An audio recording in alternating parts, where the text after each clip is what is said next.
안녕하세요. 제이모 신학원론 저자입니다. 저는 여러분과 같은 성도입니다. 종교 체계에서 말하는 소위 평신도입니다. 목사가 아닙니다. 국민학교 2학년 때 천주교에서 영세를 받았고 이후 견진을 받았습니다. 대학교 3학년까지는 성당을 다녔습니다. 대학 4학년 때 개신교로 개종을 했습니다. 그 후 대한예수교 장로회 합동측 교회에서 1개월, 지방으로 이사를 가는 관계로 대한예수교 장로회 고신회에서 28년 신앙생활을 했습니다.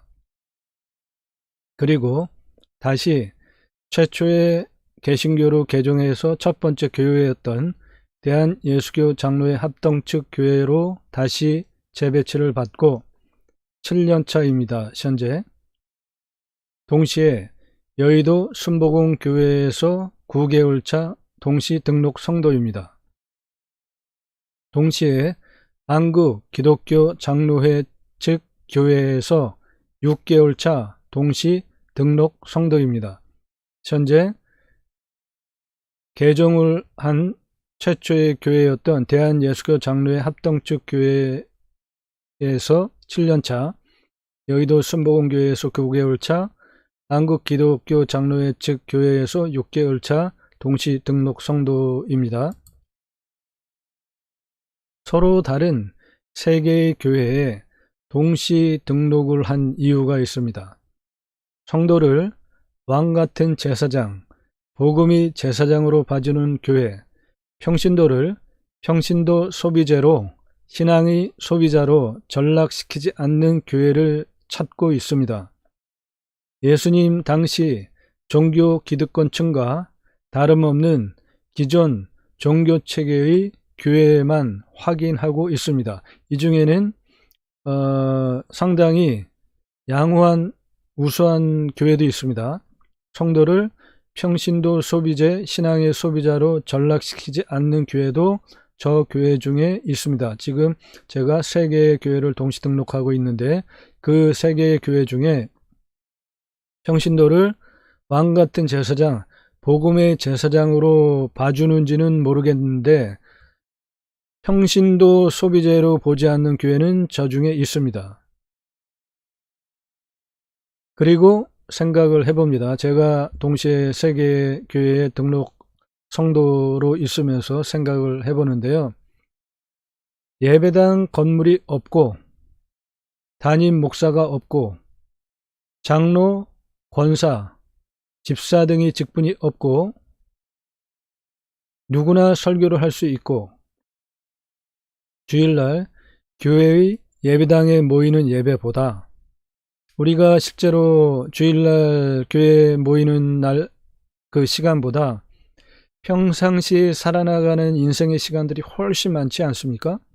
그 평상시 삶의 예배가 더 중요함을 기반으로 삶의 산제사를 통해서 비로소 그리스도인이라 일컬어짐이 더 중요함을 강조하는 교회, 그런 새로운 교회, 예배당 중심으로 모이는 교회가 아닌 교회는 플랫폼 역할만 하는 예배당 없이 목회가 가능한 교회를 생각하고 있습니다.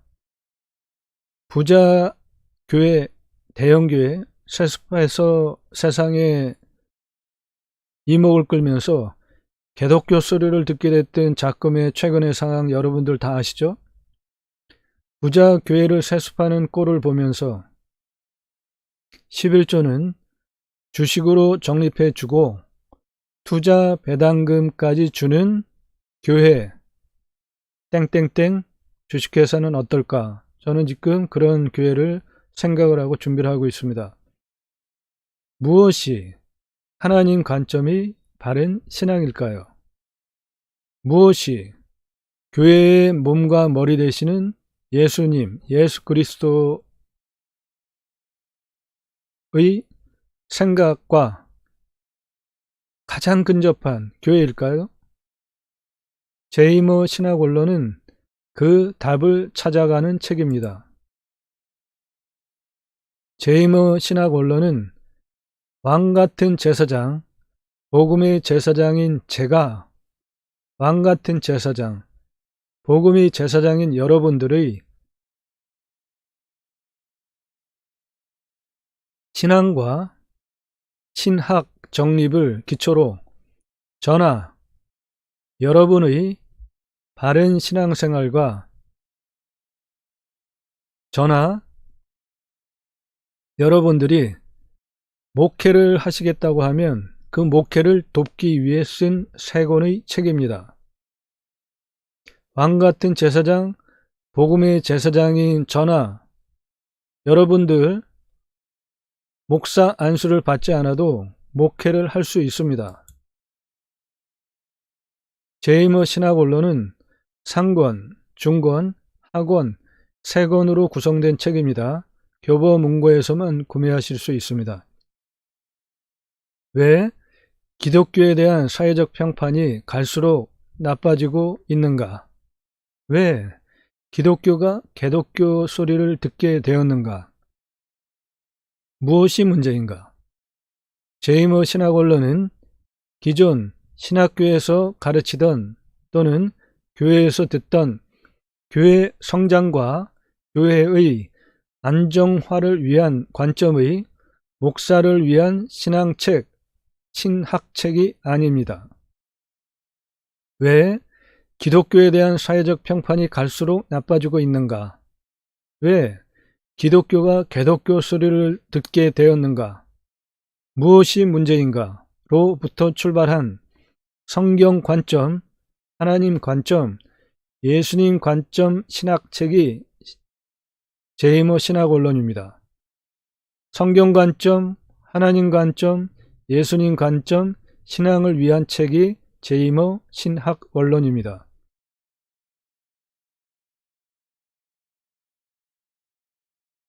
목사가 아닌 여러분과 같은 성도인 제이머 신학원론 저자인 제가 설명하는 이 시간 좋아요, 구독해 주시고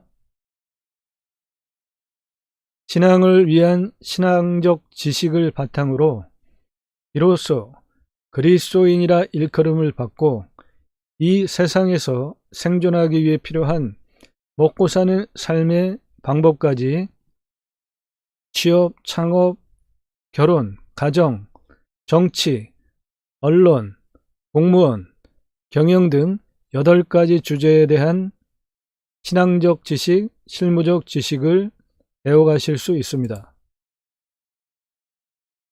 좋아요, 구독해 주시고요. 여러분 혹시 이런 거 생각해 보셨나요? 내가 평생 드린 11조 헌금 얼마나 될까? 여러분 한번 계산해 보신 적 있으세요? 여러분의 교회는 묻지 않아도 여러분들이 드린 헌금 11조 그 사용 보고 월별로 공개하고 있습니까? 11조를 안 드리면 마치 저주받을 듯이 겁박하는 설교 여러분들 들어보셨죠? 왜 그런 설교를 하면서 헌금 사용 보고는 스스로 안 하는 것일까요? 그리고 왜 그 대형 교회를, 그 부자 교회를 자식한테 세습을 해주는 것이죠? 여러분 그런 문제 한번 생각해 보실 필요가 이제 있습니다. 우리는 더 이상 개독교 소리를 듣는 것을 거부해야 합니다. 왕같은 제사장, 복음의 제사장인 저나 여러분께서 왜 신앙의 소비자인 평신도 소리를 들어야 합니까?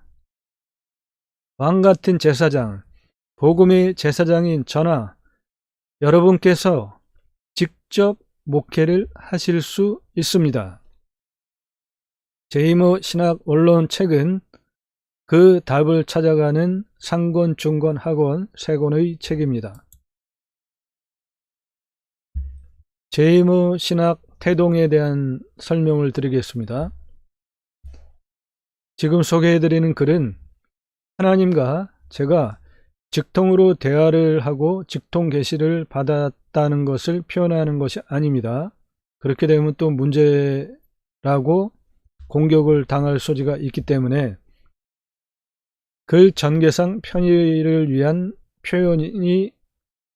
표현상 지금 아래 쭉 설명드리는 그 내용들입니다. 제2의 신학 태동. 하나님께서 제게 물으셨습니다. 신학이 무엇이냐? 저는 대답을 했습니다. 하나님, 종은 경제학을 했지 신학을 했나이까?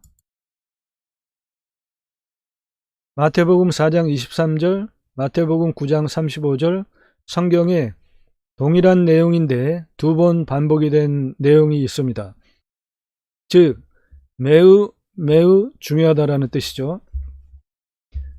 하나님께서는 마태복음 4장 23절과 마태복음 9장 35절을 인용하시면서 한국 교회를 평가해 보라고 말씀하셨습니다.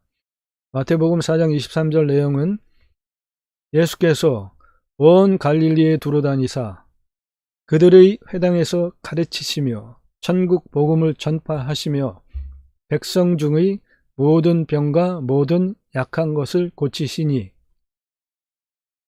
마태복음 9장 35절은 예수께서 모든 도시의 마을에 두루 다니사 도시와 마을에 두루 다니사 그들이 회당에서 가르치시며 천국 복음을 전파하시며 모든 병과 모든 약한 것을 고치시니라. 마태복음 4장 23절, 마태복음 9장 35절 예수님의 3대 사역이고요. 가르치시고 전파하시고 고치신 것, 이 세 가지가 예수님의 3대 사역입니다. 하나님께서 저 예수님의 3대 사역을 인용을 하시면서 저한테 한국교회를 평가해라고 물으셨죠.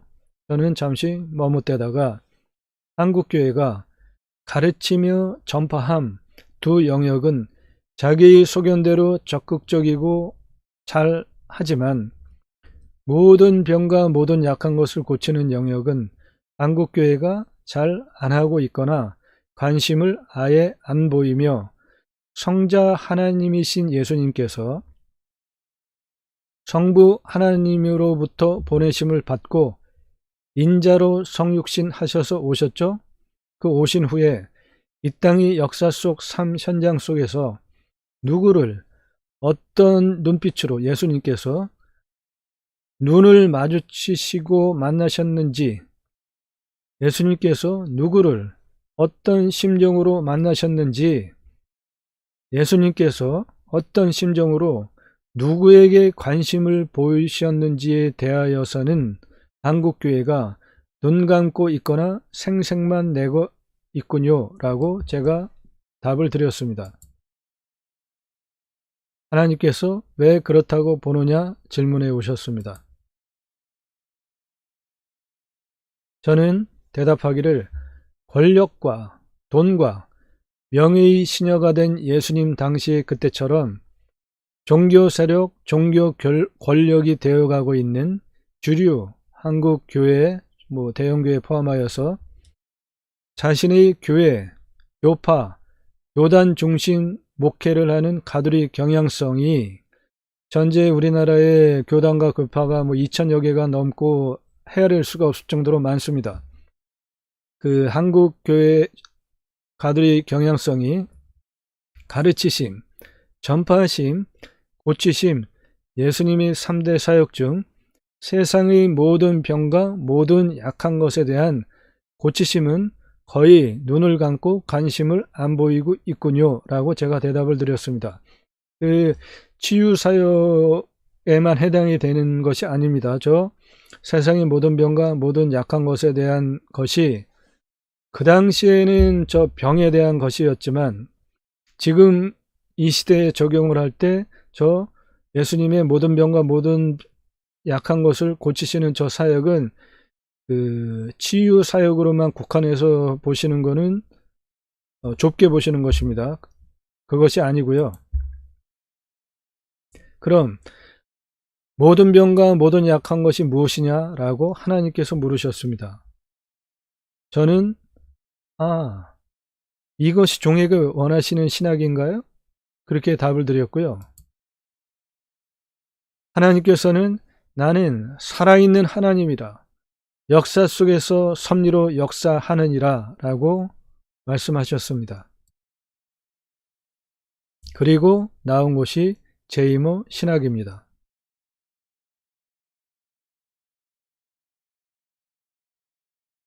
교리는, 신학은 역사 속 삶의 현장 속에서 예수님처럼 그 구성원들과 항상 함께 울고 웃어야 합니다. 그렇지 못하면 자칫 종교성을 강화하는 수단이 될 수 있습니다. 한마디로 요즘 개독교 소리 듣게 된다 이겁니다. 제이모 신학은 그 구성원들과 항상 함께하는 생활 속 신앙에 도움이 되는 방향성을 갖고 있습니다. 이 제이모 신학 원론을 가르치기 위하여서 제이모 신학원을 설립을 했는데요. 제이모 신학원은 제이모 신학으로 제이모를 양성 및 파송 기독교 초교파 교육기관이고요. 제이모 신학원은 또 하나의 목회자를 양성하는 목회자 양성기관이 아닙니다. 왕같은 제사장인 성도 중에, 복음의 제사장인 성도 중에, 저나 여러분 중에 생업을 하면서, 저도 생업이 있습니다. 먹고 살기 위해서 돈을 벌고 있어요. 생업을 하면서 삶의 증거들로 인하여서 하나님을 기쁘시게 하며 사람에게도 칭찬을 받음으로 신앙인 극존칭어, 이로써 그리스도인이라 일컬어지는 올바른 신앙인을 양성하는 초교파 교육기관이 제이모 신학원입니다. 제이모 신학원의 목적은 성경 독해과정 하에 자신의 나이의 2배수 이상 영적 나이를 구축하며 성경 말씀대로 삶으로 실천하는 제이모 양성에 있습니다. 성경 독해 과정은 나중에 충분한 시간을 가지고 설명을 드리겠는데요. 요약해서 말씀을 드리면, 성경 독해 과정이라는 것은 성령의 조명하심 하에 성경을 보고 깨닫고 그것을 삶에 적용하고 실천할 때 하나님의 섭리 속에서 내가 살았고 생명력 있는 하나님의 말씀으로 체험하는 과정들을 성경 독해 과정이라고 합니다. 자신의 나이의 2배수 이상 영적 나이를 구축하면은 무엇이냐 하면, 병원에 가면 약을 많이 드신 경우에 그 약을 빼는 치료를 먼저 하고 치료를 합니다. 약을 오랫동안 드신 분들은 그 누적 때문에 새로운 약이 받지 않기 때문에 약을 빼는 작업을 합니다. 그런 것 같이 우리도 하나님의 말씀을 읽는다고 해도 로마서에 보면은 육의 생각, 영의 생각이 갈등하는 그러한 그 말씀들이 있죠. 그런 것 같이 우리가 태어나서 배움을 하는 과정들의 세월을, 예를 들어서 고등학교 때까지 또는 대학교까지 또는 그 이상의 교육을 받는 세월이 있지 않습니까? 그 세월 동안 세상 지식을 배우기 위해서 공부를 했잖아요. 그런데 그 생각이 내 머리를 지배하고 내 삶을 지배하는데, 또는 직장 생활에 들어가서도 직장에서 생활하면서 버티고 또는 승진하고 하기 위해서 또 배우는 것들이 있지 않습니까? 그 모든 것들이 나의 삶을 지배를 하는 거예요. 나의 생각을. 그런데 하나님의 말씀이 나의 생각을 지배하게 해야 되는데 그것이 충돌을 합니다. 그래서 내 나이 2배수 이상의 영적 나이라는 게 뭐냐면, 만일에 내 나이가 50이라면 성경 독해 과정 하에 50 회독을 창세기서부터 요한계시록까지 하면 세상 지식과 하나님의 지식이 같아진다라는 개념이고요. 그때서부터 다시 51독, 52독 이렇게 해갈 때마다 1살, 2살, 3살 나의 영적 나이가 더 쌓여져 간다라는 것이 저 자신의 나이의 2배수 이상의 영적 나이 구축에 해당되는 것입니다. 즉, 내 나이가 50이다. 그러면은 100독을 해야 되고요. 20살이다. 그러면 40독을 해야 되는 것이죠. 60살이면 성경 독해 가정하에 성경을 120독을 해야 하나님의 생각으로 움직일 가능성이 많다. 저는 그렇게 생각을 하고 주장을 하는 것이 바로 저 성경 독해 가정 이론입니다. 매우 매우 중요한 것이고요. 저것이 되지 않으면 성화의 과정을 온전히 갈 수도 없고요. 신앙을 온전히 하면서 하나님을 기쁘시게 하는 것, 저는 불가능하다고 봅니다.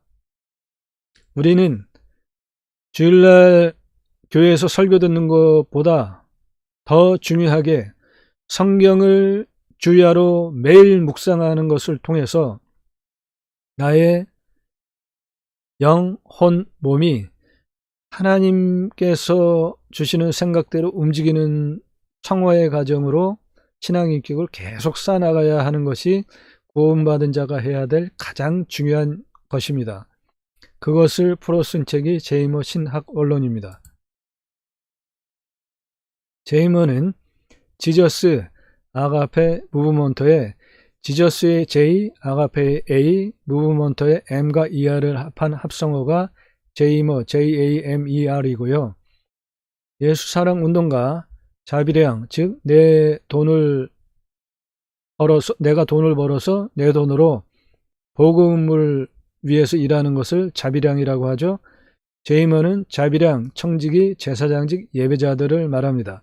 제이머는 청지기, 제사장직 예배자 삶을 잘 수행함으로써 성경은 신앙적인 관점으로 보면 청지기, 제사장직, 예배자 삶 이렇게 세 단어로 집약할 수가 있고요. 청지기, 제사장직, 예배자 삶의 신앙 열매가 제이머 삼중직이라고 제가 정의를 했는데요. 저 제이머 삼중직은 그리스도인이라 일컬어지는 예배자 삶, 이게 첫 번째입니다. 나의 삶의 증거들로 인해서 하나님께서 기뻐하시고 사람에게도 칭찬을 받음으로 인해서 당신은 예수 믿는 사람이 맞는데 남이 인정해 줄 때, 남이 일컬어 줄 때 비로소 그리스도인이라 일컬어지는 것이죠. 이게 신앙인에게 가장 극존칭어가 그리스도인이라는 호칭이고요. 신앙의 기본입니다. 두 번째로는 축복명령 수행 예배자 삶인데, 축복명령이 무엇이냐면 하나님께서 사람을 창조하시면서 창세기 1장 26, 27, 28절의 내용을 보면 하나님의 형상대로 창조하시면서 하나님께서 창조하신 피조세계를 위탁 관리자로, 위탁 왕으로 관리하게 하시기 위해서 하나님께서 하나님의 형상대로 계획을 가지시고 창조하셨죠. 남자와 여자를. 그리고 그 하나님의 형상대로 창조하신 남자와 여자에게 창세기 1장 27절에 보면 복을 주시면서, 첫 번째, 그래서 축복명령입니다. 복을 주시면서 생육하고 번성하고 충만하라. 이 충만하라가 첫 번째 축복명령이고요. 두 번째로는 정복하라. 세 번째로 다스리라. 이렇게 충만하라, 정복하라, 다스리라. 세 가지 축복명령을 주셨습니다. 이 축복명령은 하나님의 형상대로 하나님께서 사람을 창조하시면서 첫 사람에게 하신 첫 번째 명령입니다. 먹고 사는 문제와도 관련이 있고요. 신앙을 하면서 먹고 사는 내용이 저 축복명령에 다 들어 있습니다. 제이머 신학원론 중거는 축복명령을 상세하게 다른 그 내용들이 들어가 있고요. 기독교 계통에서 축복명령 수행 예배자 삶을 정의하고 저렇게 심도 있게 다룬 것은 아마 제이모 신학원론이 최초일 거라고 생각을 합니다. 하나님 나라 확장에 기여하는 예배자 삶은 예수님께서 그리스도 사역을 다하시고 죽으시고 부활하셨죠. 그리고 승천하시기 전에 땅끝까지 가서 복음을 전하라고 하신 그것이 하나님 나라 확장을 명령하신 것입니다. 그것에 우리는 기여를 해야죠. 구원받은 자는. 따라서 축복명령 수행 예배자 삶은 하나님께서 하나님의 형상대로 사람을 창조하시면서 첫 번째로 하신 거라 매우 중요하고요. 하나님 나라 확장에 기여하는 예배자 삶은 구원받은 자로서 당연히 해야 되는 것이면서 동시에 성자 하나님이신 예수님께서 마지막으로 명령하신 것이기 때문에 매우 중요합니다. 축복명령은 첫 번째로 하나님께서 하신 명령, 하나님 나라 확장에 기여하는 땅끝까지 복음을 전하라는 것은 성자 하나님이신 예수님께서 하신 마지막 명령. 그래서 축복명령은 성경의 첫 번째 명령이고 하나님 나라 확장에 기여하는 땅끝까지 가서 복음을 전하라는 성자 하나님이신 예수님께서 하신 명령은 성경의 마지막 명령이다. 그렇게 정의를 해도 과언이 아닙니다. 그 중간에 하나님을 사랑하라, 기타 여러 가지 계명과 말씀들이 있죠. 이 세 가지 제이머 삼중직, 그리스도인이라 일컬어지는 예배자 삶, 축복명령 수행 예배자 삶, 하나님 나라 확장에 기여하는 예배자 삶, 이 세 가지 제이머 삼중직 신앙 열매를 제이머들은 잘 맺으면서 40만 5,107개 지역 땅끝까지 복음을 위해서 가는 그리스도 군사들이 제이머입니다. 제이머 파송지역은 온 열방 40만 5,107개 지역이고요. 이 40만 5,107개 숫자는 2019년 전 세계 인구수를 우리나라의 행정동 단위별 평균 인구수로 나눠서 나온 값입니다. 이 40만 5,107개 숫자는 땅끝까지 복음이 가야 하는 예수님께서 땅끝까지 복음을 전하라고 하신 그 명령을 수행하는 지리적인 개념의 숫자라고 보시면 되고요. 인구 증감에 따라서 유동적일 수 있습니다. 제이모 신학원론 저 책은 왕같은 제사장, 복음의 제사장인 제가 왕같은 제사장, 복음의 제사장인 여러분들의 신앙과 신학 정립을 기초로 저나 여러분이 목회를 하시겠다고 하시면 그 목회를 돕기 위해 쓴 세 권의 상권, 중권, 하권 책입니다. 교보문고에서 구매하실 수 있습니다. 제이모 신학원론, 왕같은 제사장, 복음의 제사장인 저나 여러분께서 왜 신앙의 소비자인 평신도 소리를 들어야 합니까? 왕같은 제사장, 복음의 제사장인 저나 여러분께서는 직접 목회를 하실 수 있습니다. 목회는 목사의 전유물이 아니고 목사만 할 수 있는 것이 아닙니다. 왕같은 제사장, 복음의 제사장인 저나 여러분도 목회를 하실 수 있습니다. 그것을 앞으로 여러 가지 근거를 통해서 방법적으로 설명을 드리겠고요. 이 시간 그것을 도와드립니다. 여러분들이 왕같은 제사장, 복음의 제사장인 여러분들께서 목회를 하실 수 있도록 도와드리는 시간이 이 제이모 신학원론 강의 시간입니다. 목사가 아닌 여러분과 같은 성도인 제이모 신학원론 저자인 제가 설명드리는 이 시간 구독과 좋아요 해주시고요. 바른 기독교 신앙을 위한 신앙적 지식, 신앙을 위한 신앙적 지식, 신학적 지식을 바탕으로 하나님을 기쁘시게 하며 세상 사람에게도 칭찬을 받음으로써 이것은 신앙인의 가장 중요한 근본입니다. 하나님을 기쁘시게 하고 사람에게 칭찬을 받는 것, 이것은 복음의 교두보가 확보되는 것과 관련이 있기 때문에 신앙을 하는 사람, 구원받은 자로는 당연히 해야 되는 핵심적인 내용입니다. 하나님을 기쁘시게 하며 사람에게도 칭찬을 받음으로써 신앙인 극존칭어 이로써 그리스도인이라 일컬음을 받고 이 세상에서 생존하기 위해서 필요한 먹고 사는 문제들 축복 명령으로 충분히 풀어드릴 수가 있고요. 제가 다양한 사업의 경험을 가지고 있는 것들을 통해서 취업과 창업 프로그램을 전문적으로 진행을 하는 그런 것들을 통해서 먹고 사는 방법을 배워가실 수 있습니다. 제이모 신학언론 저자인 제가 설명하는 이 시간 좋아요, 구독해 주시고 제이모 신학원론을 근간으로 예배당 없이 플랫폼을 제공하는 새로운 교회 땡땡땡땡 교회에도 많은 관심을 또는 참여를 바랍니다. 여러분들 이 시간 좋아요, 구독해 주시고 설명을 쭉 따라가시면 올바른 기독교 신앙이 무엇인지 그 방법을 배워가실 수 있고요. 또 한 걸음 더 나가서 목회를 직접 하시겠다고 하면 그 목회를 하실 수 있는 방법도 배워가실 수 있습니다. 감사합니다.